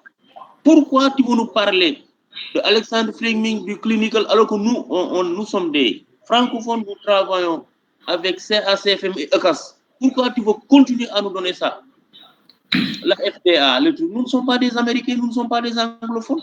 Et l'historique, c'était nul, parce que si tu avais dit, tu pouvais dire que comment, et tu donnes des schémas en nous montrant même la CMI avec des bandelettes, qui l'a découvert et comment il l'a découvert. C'est ça l'historique, mais ce que tu nous donnes, ce n'est pas de l'historique. Je suis désolé, ce n'est pas de l'historique ce que tu nous as donné. Tu as copié un document, tu colles. Mais si tu avais fait historique de la détermination de l'antibiogramme, on vous dira comment l'antibiogramme a été fait et la CMI. Pourquoi on corrèle l'antibiogramme et la CMI? Continuez, Goura. Même ici, tout ce qu'on nous dit là, quel intérêt? Quel intérêt? Est-ce que nous sommes des anglophones pour apporter les trucs de SLS? Alors que nous, dans nos laboratoires, c'est le comité d'ECAS qu'on contribue. Continue, Goura. Quelle est la différence entre le diagnostic de résistance d'un an et détermination des profils de santé? C'est ça que je veux comprendre. Quand tu dis test de résistance d'un agent microbien et détermination des profils de sensibilité, quelle est la différence? L'épidémiologie, c'est pas ça. L'épidémiologie, c'est le suivi des bactéries multirésistantes et de voir est-ce qu'il y a une évolution. Quand on dit épidémiologie, c'est ça. Est-ce que les profils de sensibles deviennent de plus en plus résistantes ou bien on garde le truc dans le cadre des plus. Mais quand tu dis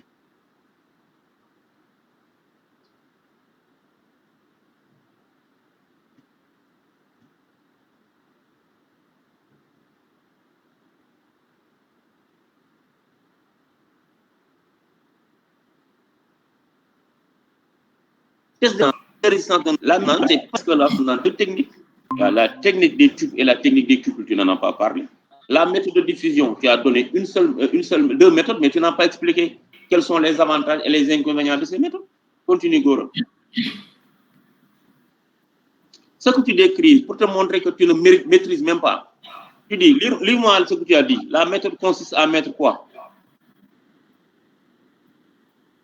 Je t'écoute.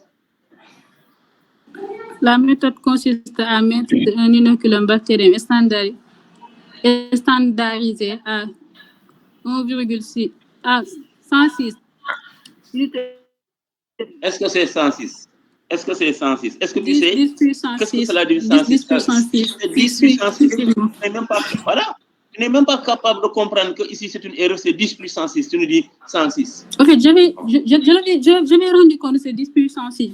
Mais si tu t'avais rendu compte, tu devais en parler au moment de la présentation. Lorsque je l'ai tiré, c'était même écrit 10 puissance 6. Mais lorsque j'ai copié... C'est une erreur, mais tu le corriges parce que tu as copié-collé. Continue, Goro. Alors, ici, la méthode d'élimination, mais dis-nous, est-ce que c'est en tube ou en cupule? Parce qu'il y a deux techniques. Il y a la méthode macro, c'est en tube, il y a la méthode micro en cupule. Et il fallait donner ces deux méthodes parce que ça, il faut l'expliquer. Continue. Continue, Goro. Alors, la méthode de dilution en milieu solide, tu n'as rien expliqué. Alors qu'ici, il fallait nous dire qu'il y a la méthode en boîte de gélose avec l'appareil ici, où on peut tester plusieurs germes à la fois, ou bien on peut utiliser les bandes de ITS, où ici, on va tester uniquement un seul germe. Tu n'as rien expliqué. Tu n'as fait aucun effort. La dernière fois, j'ai fait des critiques, mais tu n'as fait aucun effort. Tu nous as envoyé ce que tu as présent la dernière fois avec des trucs minables, et j'en reviendrai. Et chez moi, on n'a rien compris de ce que tu nous as donné. Continue, Goro. Ici, tu ne nous as pas expliqué comment ça se passe, comment les colonies là ont été mises. Il fallait montrer que c'est un appareil qu'on va utiliser qui nous donne un inoculum qui va permettre de mettre les inoculums sur les boîtes avec des concentrations différentes. D'accord? Les boîtes là, le témoin, il n'y a pas d'antibiotique, il fallait expliquer et nous expliquer comment on va déterminer les sémis d'une boîte à une autre par rapport au numéro. Parce que chaque colonie correspond à une bactérie. Continuez, Goro. Alors, nous parlons de la méthode et la méthode la plus simple. Mais tu ne nous as rien expliqué. Continuez, Goro. Regarde, c'est de la littérature ce que tu nous mets. Tu ne faisais que de la littérature. Alors que ça, c'est une technique, on doit sentir que tu comprends. Même si tu ne traites, mais tu comprends. Continue, Goro. Je n'ai pas compris. La dernière fois, je t'avais dit de m'enlever ça et tu me le mets. Pourquoi tu me le mets? C'est mis. On te dit, quand tu parles de zone d'inhibition et diamètre, tu ne parles plus. Mais ces diamètres-là, on te dit de manière indirecte, elle est corrélée à la CMI, mais ce n'est pas toujours vrai. C'est pourquoi quand tu mets le diamètre, on dit une estimation parce que c'est une courbe de concordance où on met les diamètres par rapport et on fait cette courbe, mais cette courbe n'est pas correcte. Non, mais tu nous balances ça. Tu n'as rien compris. Continue, Goro. Alors, ici, il nous parle de bande, mais dis-nous, cette bande-là ici, quel est l'intérêt? Cet intérêt, c'est qu'il y a plusieurs concentrations. Mais tu n'as rien expliqué. Et il fallait dire que selon les souches, le milieu va différencier parce que certaines souches sont très exigeantes, donc il faut des milieux riches. Et donner des exemples de bactéries. Mais d'ara, continue, Goro. Alors, ici, tu dis n'importe quoi. Interprétation de la CMI, non. Ce sont des valeurs qu'on vous donne. Soit la série, soit le CAS, pour te dire que si on a un tel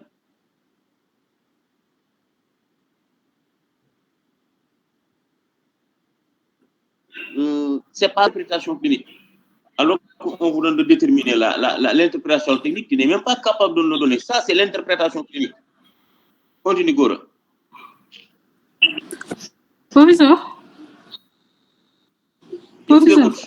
Oui, pour votre interprétation, j'ai tellement recherché, mais j'ai pas vu. Tu n'as rien cherché. Pour moi, tu n'as rien cherché. Parce que si tu regardes le cas, tu aurais compris que la casse, il te met les CMI et les diamètres. Et ici, les CMI, ce qu'on a. Regarde, tu mets sont celles pour lesquelles là, c'est une mesure pour le diamètre. Qu'est-ce que le diamètre va foutre ici? Pour te montrer que tu n'as rien compris.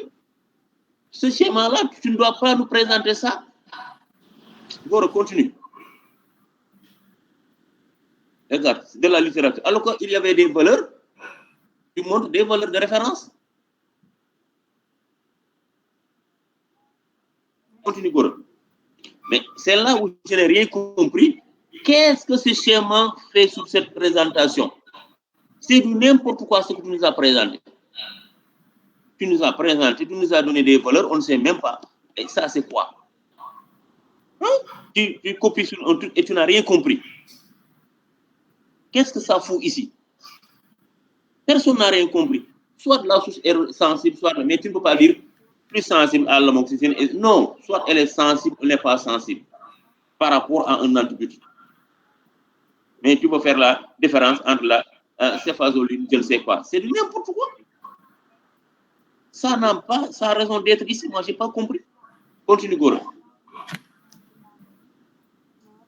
Étude des CMI. Qu'est-ce que ça veut dire?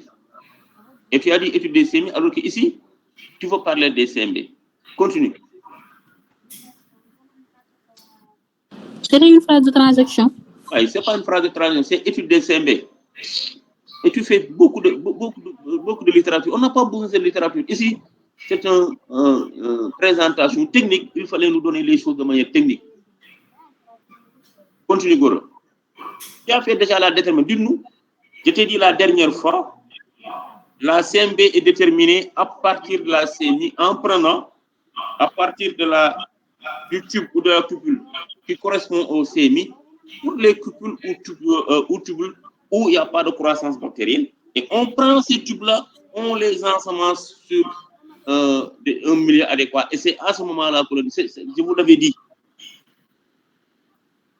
Mais tu dis, alors que le test CMI indique le niveau le plus bas d'argent qui inhibe la croissance, là, indique le niveau le plus bas d'argent entre la mort. Tu n'as expliqué?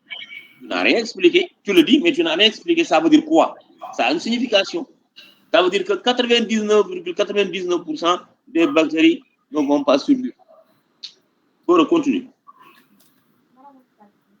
Regarde, tu fais beaucoup de littérature. On n'a pas besoin de cette littérature. Ça a besoin. Continue, Gora. Ici, c'est ça qu'il fallait bien expliquer. En nous disant, j'ai fait la CMI. Donc, à partir de là, elle est valeur 16, 32, 64. C'est là où je vais ensemencer. Et en regardant, je vais voir là où il y a plus de 99% des colonies sont disparues. Donc, les boîtes CD ne correspondent pas à la CMB. La CMB, c'est la boîte B. Mais tu n'as rien expliqué. Pour continuer. Même chose, interprétation des CMB. Tu n'as rien expliqué. Continue. Les applications. Tu n'as rien expliqué. Enfin, il peut déterminer le produit d'une source. Mais comment? Parce que la concentration minimale inhibitrice est la meilleure valeur de référence pour déterminer la sensibilité, contrairement au diabète. C'est ça qu'il fallait dire. Si tu fais cette technique, tu es sûr que au moins tu ne passes pas à côté. Continue, Goro. En épidémiologie. Mais en épidémiologie, quoi? Tu n'as rien dit. La surveillance, c'est quoi? Parce que tu surveilles le profil de sang pour voir les bactéries multirésistantes. Et quand tu dis la surveillance permet de trouver des antibactériens lorsqu'ils sont nécessaires, ça veut dire quoi? Moi, j'ai l'impression que tu prends un document de 1900 et tu nous le mets. Continue, Goro. Ta conclusion, c'est une conclusion fourre-tout. Parce que tu dis la santé d'une bactérie, un antibiotique est évalué en déterminant cependant une dose beaucoup plus élevée de sel entraîne la mort. Qu'est-ce que ça veut dire ça? On ne comprend rien de ce que tu dis. Moi, je n'ai rien compris de la conclusion. Et je me pose la question, est-ce que tu comprends ce que tu fais? Tu vas me repréparer ça. Tu vas présenter en même temps que Adam Bati, on va le déterminer. Mais c'est nul aujourd'hui ce que tu as fait. Nul, et je te le répète. Non seulement on vous a donné 35 minutes, mais tu as fait 19 minutes. Alors que ici, il fallait expliquer, mettre des schémas. Alors, d'accord, mais est-ce que je peux avoir des documents de référence vu que j'ai tellement il faut recherché aller faire pour la le recherche. recherche. Ou bien tu demandes Goro ou pas Brahma qu'il te donne des documents. Moi, je ne te donnerai rien du tout. Parce que ça, sur Internet, il y a tout. Tu n'as même pas besoin de documents de chercher parce que tu n'as rien cherché. Alors, on se donne rendez-vous demain à 15h. Bonne soirée à tous. Prof. Allô, prof. Qui est-ce qui finit?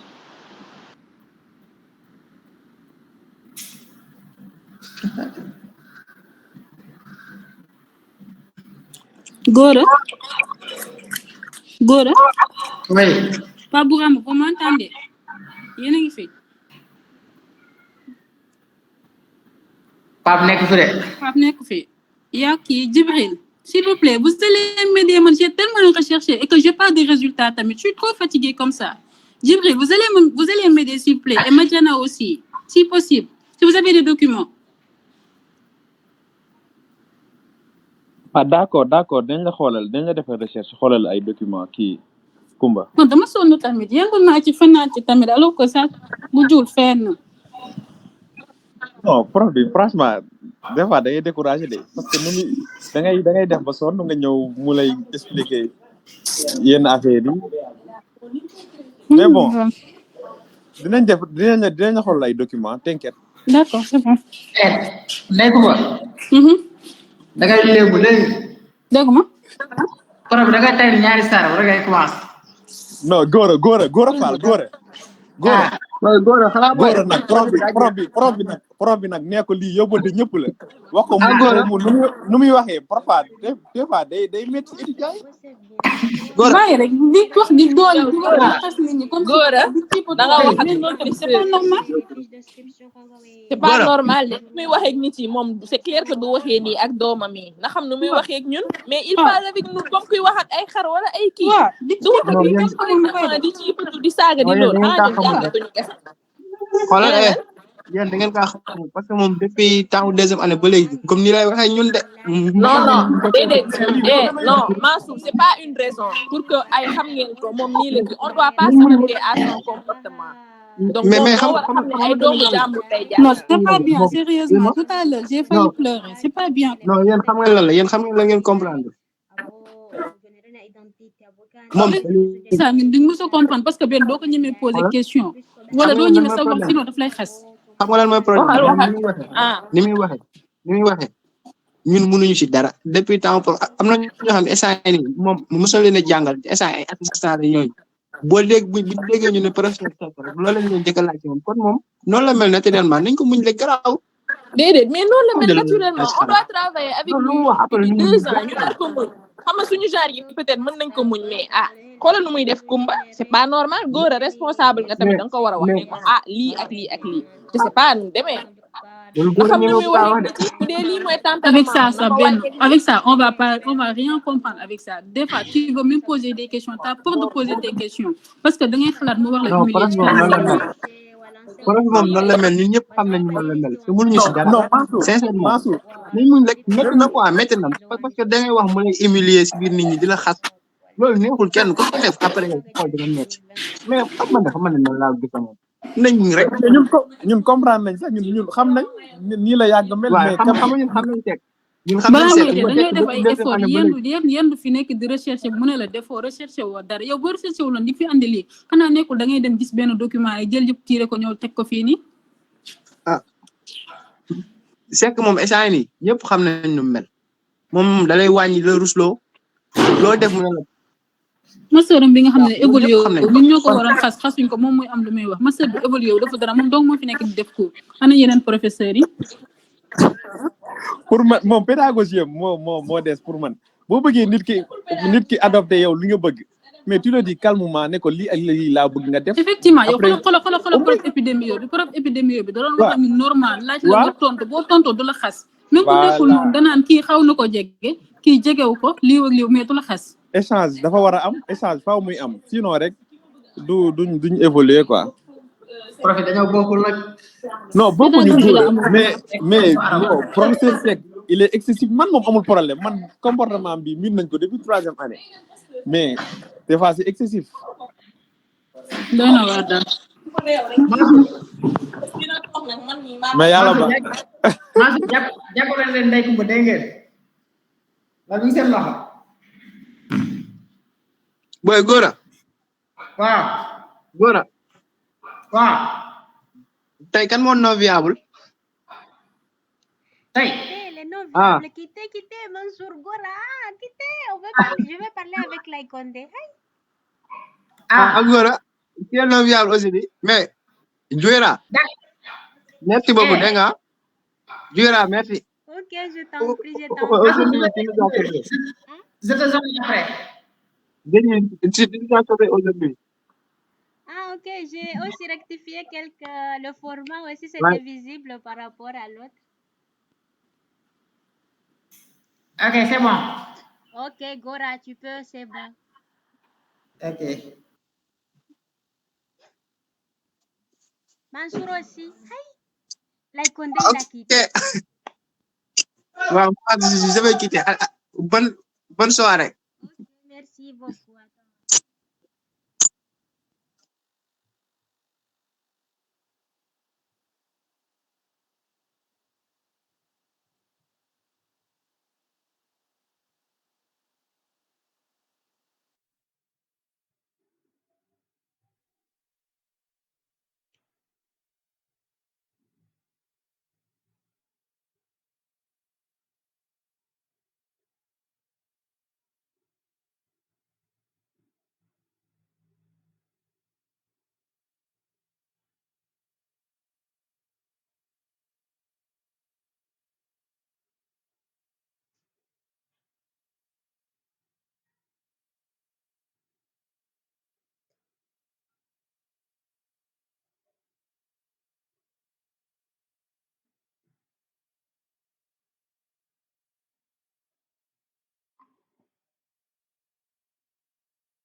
Oui, là. Oui. Allô. Oui, allô. Ça va. Mhm. Oui, ça va. Comment tu vas? Je vais bien dire merci de mon côté. Ça va. Alhamdulillah. Hmm. Hmm. Julia, Mhm. je dis voilà, comme tu avais dit là que je vais travailler sur les anatoxines, que tu vas travailler sur les polysaccharides là, je fais aussi un document. Donc, tu vas essayer de relire là, on va se donner un programme, puis on va essayer de continuer tout maintenant. Donc, on t'a dit déjà population cible, ça a éliminé. On t'a dit de faire sortir ce diapo. Bon, concernant l'immunité, la mode d'action, ça doit être sur la partie. Mais bon, je vais laisser ça. Forme présentation, la composition. Bon, forme présentation de la toxine tétanique. Quel vaccin as-tu pris? C'est tétanique toujours. Oui, le nom. Donc, tu dois confirmer que le nom, c'est toxine tétanique de fabriqué, par exemple, je ne sais pas. Ok. Même à l'insupère, c'est fabriqué là-bas. Ok. Et quelques calendriers vaccinaux aussi, c'est les enfants et puis c'est les adultes aussi. Donc, pourquoi tu as présenté plusieurs calendriers vaccinaux? Non, c'est deux, c'est-à-dire c'est les enfants et c'est les adultes. Si tu as bien compris. Oui, et c'est même les les enfants. à Paris en fonction de ça aussi. Parce que Ça correspond. Bon, le calendrier. Tu dois pas prendre un exemple. Juste par exemple, l'anatoxine, le parler du calendrier. Mais tu as déjà un calendrier. C'est pas un problème.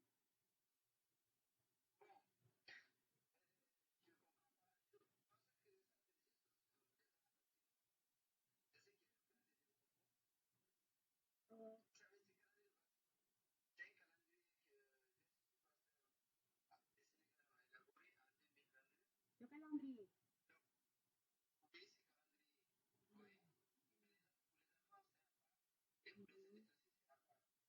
Donc, pour les anatoxines. Ah, ça c'est anatoxine combinée à d'autres vaccins. Ou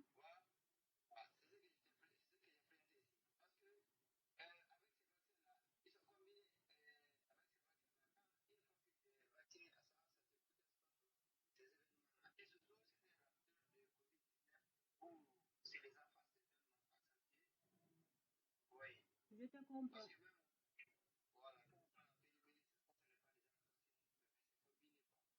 Ok, donc pour moi, je préfère, vu que sur cette combinaison, il y a toujours le tétanos pour les deux parties, donc ça sera mieux d'envoyer ça sur la partie tétanique, anatoxine tétanique. Comme ça, vous parlez du calendrier en général.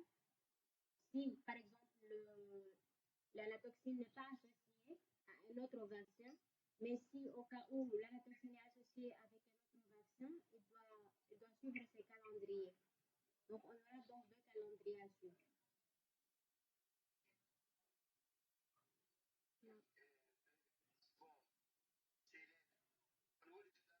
Mm.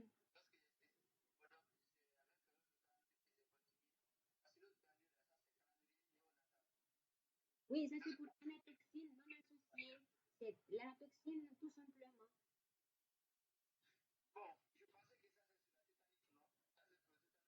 Oui, tétanos non associé, juste. on-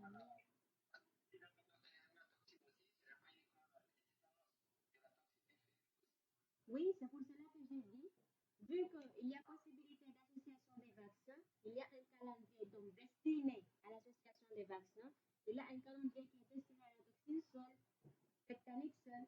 Donc, si on vous injecte le vaccin antitétanique, vous allez utiliser ce calendrier, mais s'il y a des combinaisons, donc on va utiliser ce vaccin.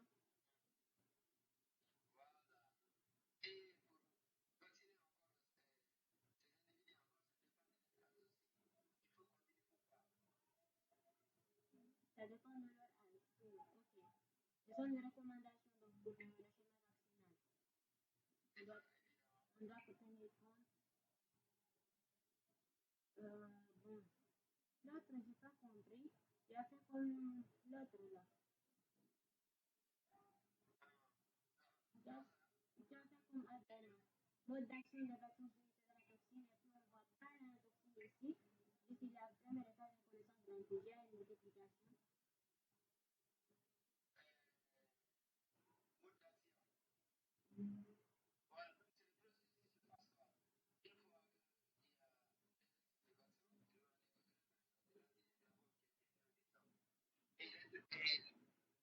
Après la reconnaissance de l'antigène aussi, les antigènes aussi, par les lymphocytes vont se multiplier aussi en lymphocytes B mémoriel et en lymphocytes B actifs. Et ce sont ces lymphocytes B actifs aussi vont se différencier en donnant des plasmodes.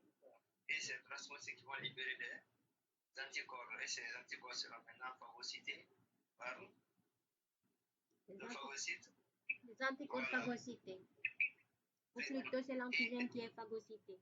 On ne parle pas de phagocytose des anticorps. C'est une opsonalisation, ce n'est pas une phagocytose. Vous avez dit que c'est Opsonalisation. On phagocyte l'antigène. Mais si l'anticorps amène l'antigène, ça sera donc un mode d'opsonalisation, un phénomène d'opsonalisation.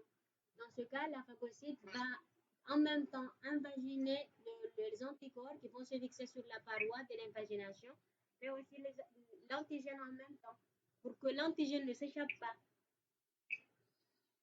Oui, c'est après ce processus qui va libérer les antigènes dans le sang pour défendre en cas qui seront présents en cas d'une nouvelle éventuelle infection. Et c'est cette phase qui sera appelée maintenant la phase effectrice. C'est l'explication de la phase effectrice. Tu auras des commentaires en tout cas. Je t'enverrai une vidéo encore, tu vas essayer de revoir un peu. Non, c'est pourquoi tu vas essayer de revoir ça. On va prendre quelques pauses là, comme on est un peu concentré là. Moi, je suis dans la salle, je suis jamais sorti dehors. Il va se dire quelque chose au bord de la route là. Après, on va se donner, mais après la prière même, soit 21h ou 24h. Aujourd'hui, quand on est à la maison de la connexion aussi. La mise en forme pharmaceutique là. Ce qu'on a besoin ici, de l'assemblage, de la formulation. Les autres, on n'a pas besoin. Il va refuser ça. Mise en forme. Pharmaceutique, oui, vous avez dit que l'assemblage des balances. Oui, Nous la avons besoin de ça. formulation. Oui, la formulation.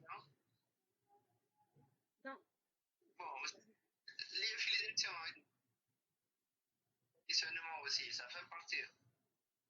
bon, mais dans l'autre diapo, on a parlé, l'autre présentation plutôt, on a parlé de conditionnement. Il a dit non, on n'a pas besoin de toutes ces conditions. Ok, donc je pense que le conditionnement et contrôle et libération de l'eau, juste la libération de la pharmacie, ça fait partie. Mais normalement, la production, ça fait partie, mais ce sont les mécanismes qui accompagnent la production pour mettre au marché. Est-ce que tu as lu la présentation que je t'ai envoyée? Oui, bon, vous m'avez envoyé, on était en situation de cours, tout est en situation de cours, je ne peux pas lire, c'est pourquoi j'ai dit on va prendre un peu de temps, on va essayer de concerter les deux documents, et puis après on va faire des brèves posées sur les documents.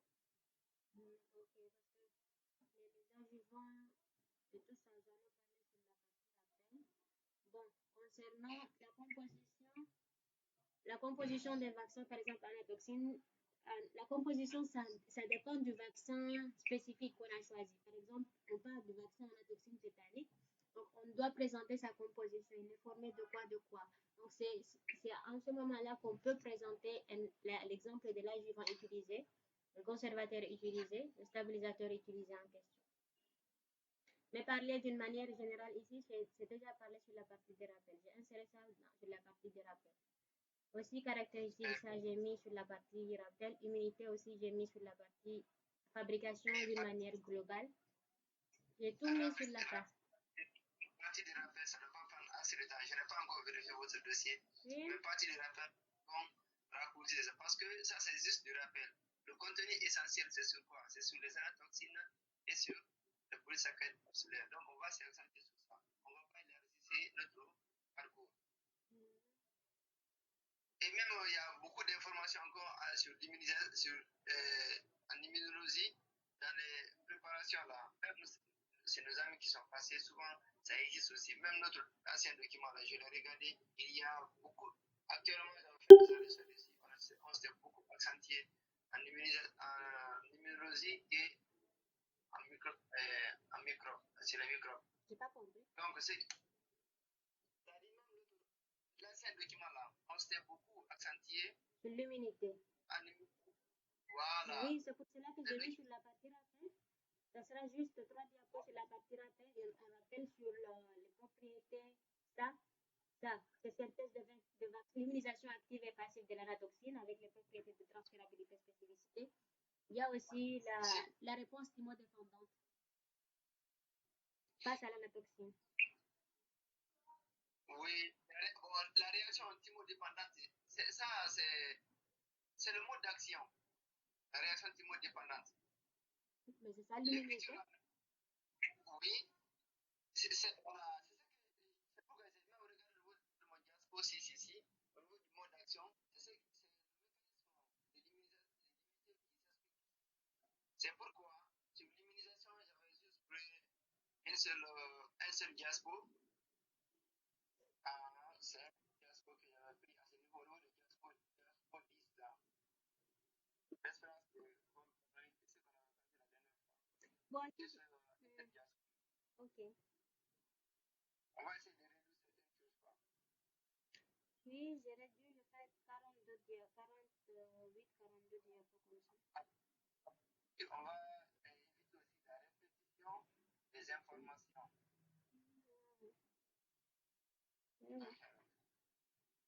Oui. On va essayer de prier en même temps, se laver et manger, après on va se rencontrer. On a fini. C'est demain qu'on doit présenter vous. Oui. Voilà, donc aujourd'hui, on a fini ça. Est-ce que tu as compris les tests de contrôle? Les tests de contrôle. Oui, bon. Ok.